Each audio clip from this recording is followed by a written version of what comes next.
Hey guys, it's Graham Elliot from MasterChef here in Chicago at GEB. We're going to be inviting some Le Cordon Bleu students in to partake in the Mystery Box Challenge. Let's go see what they do. Hey guys, how are we doing? Good, good. I'm Graham Elliot. Welcome to GEB. This is our new restaurant, which is a bistro concept. What we're going to be doing today is a play on the Mystery Box, which is what we do on MasterChef on Fox. So are we ready to go? Yeah. Beautiful. All right. So we're going to do our Mystery Box Challenge. And the ingredient is 1, 2, 3. Beautiful selection of heirloom tomatoes picked this morning at the farmer's market. All right, Ariel, let's see what you have. Right, so tell me what we got. We have a pizza here with Roman tomatoes and yellow tomatoes. We have some chiffonade basil on top, also a sprinkling of parsley on the pizza and around the plate. We have Parmesan cheese and mozzarella cheese, and we also have basil, torn basil leaves. Okay. So we're gonna take a look and see how this feels. Make a little slice here. Well, the bottom is nice, right? So you had it at a good temperature. You got some color. The crust is getting it could have gone a little longer, you know, with the browning. Maybe start it at that temp, then lower it down. So I'm gonna try this top part real quick. It's nice seasoning. It's good though. I mean, it's not as concentrated in flavor as it could be by cooking those tomatoes first in a hot oven, letting those juices and sugars reduce. Could have, again, given it some more flavor. But I like that with the basil. You know, it gives a really nice fresh flavor. But at the end of the day, the dough is the main part. It's the vessel for all the goodies on top. And that needed to be cooked longer. But at the end of the day, good idea, good concept. Thank you.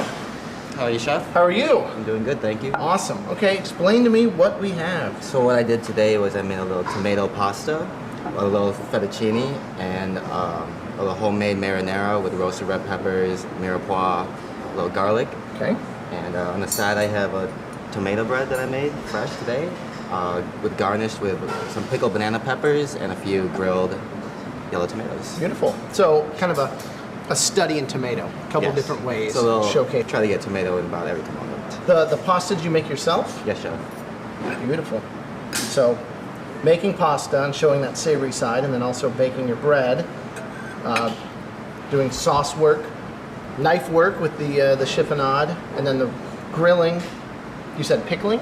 I pickled the banana peppers. So you've got multi-techniques as well. And there are also some hazelnuts sprinkled on top. What was the idea behind that? Well, actually, I actually started working at my newest jobs at an Italian marketplace, and it kind of fueled my passion for Italian foods. And so I thought, you know, tomatoes, Italian just go so well together. I, thought I'd just put together a little tomato dish. This is beautiful. It's really well balanced. It's hearty. I like the idea of the bread. Only thing that you could maybe have done is, you know, smeared a little bit of roasted tomato on this, or a little bit of garlic butter, you know, playing on the Italian idea. But the fact that you've got the ingredient dispersed throughout the entire dish, showcasing it in different ways and showing technique, this is a real winner. Thank you, Chef. Thank you, Chef. How are you, Chef? I'm amazing. How are you? I'm fantastic. So, walk me through. What do we got? We have a roasted tomato tart with caramelized onions, a melted goat cheese brie topped with arugula tossed in a green onion aioli, Chef. Okay. What was the idea behind the dish?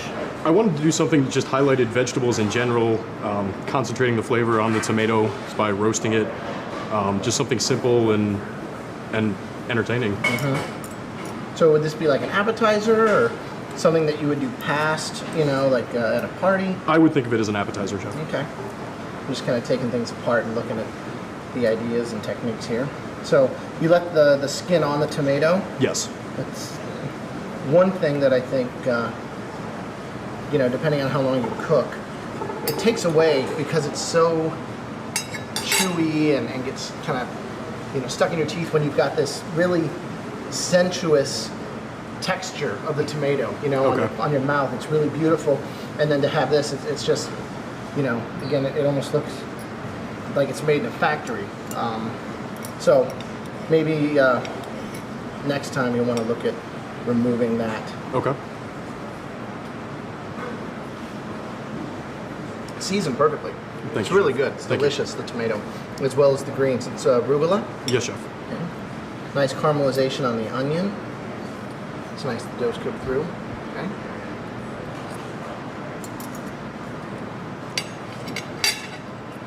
Cute idea. Flavors are delicious. Nice and summery. Kind of speaks of the season. The actual technique on the tomato is the only thing that I think that could be changed to make it better. Okay. Great job. Thank you. Thank you, chef.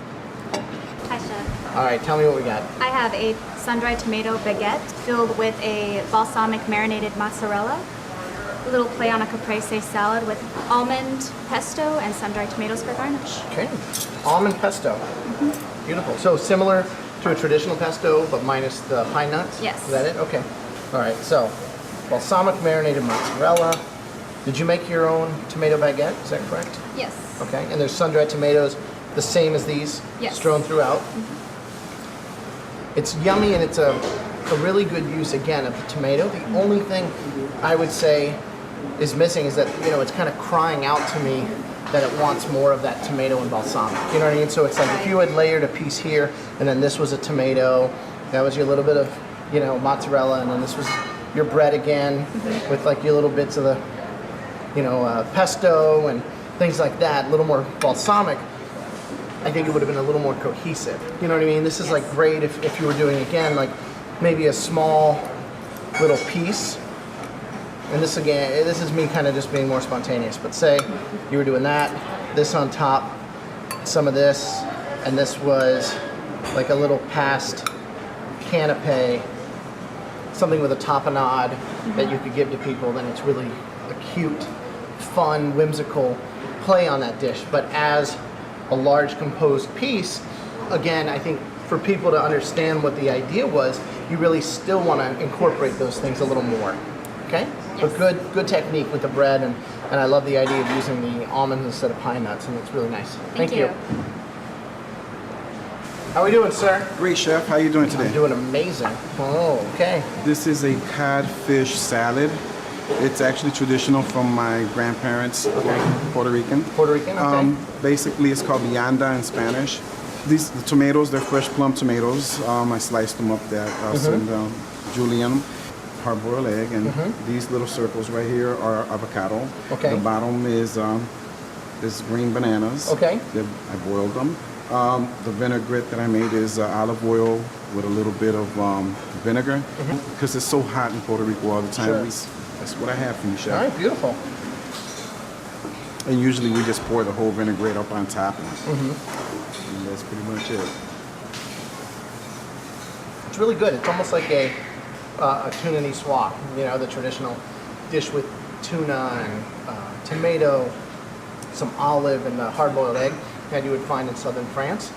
But again, it's here. It's speaking of your background, your history, tradition, things like that. What would I change? Possibly just the plating. This I almost thought was some kind of catfish roulade. Like that was the main focus, because if you look, you know, they're the same color and texture. So maybe instead of these swirled around, you know, having it literally look more, when you're looking at it, you immediately think, oh, this is going to be like a catfish-based dish. Yeah, I like the natural flavor kind of comes through. You know, it's not adulterated and turned into something that it's not. It's really nice and clean and simple. So good job. Thank you, chef. All right. Appreciate it. Thanks a lot. The winner of the Mystery Box Challenge. Right? That's what we're looking at here. All right. I'm going to go with somebody that really showcased what the whole challenge was about. The idea of using something that nature gives you. A tomato, something simple, delicious, pure. You can almost, you know, drink it when it's at its peak, when the juices are flowing down your arm. This beautiful thing. And again, incorporating it into different dishes and sides that would be good on their own, but making the dish cohesive and delicious. And that dish belongs to you, Steve. Good job. I appreciate it. I'm proud of that. It's really a good dish. It showcased a lot of technique, a lot of flavors. Everything was seasoned well, from the bread to homemade pasta, the sauce, pickling, all the different techniques that were included. you know, or something that you would find in a real kitchen. So great job. Thank you very much, Yeah. Chef. I appreciate it a Congrats lot. again. Thank you. Each and every student took at least one thing, if not more, away from their experience today after talking with all of them. Not every student will always have the opportunity to meet or even work with a chef like Chef Elliot. But I think anytime that you do have the opportunity, you should always take that opportunity and go with it and do the best that you can.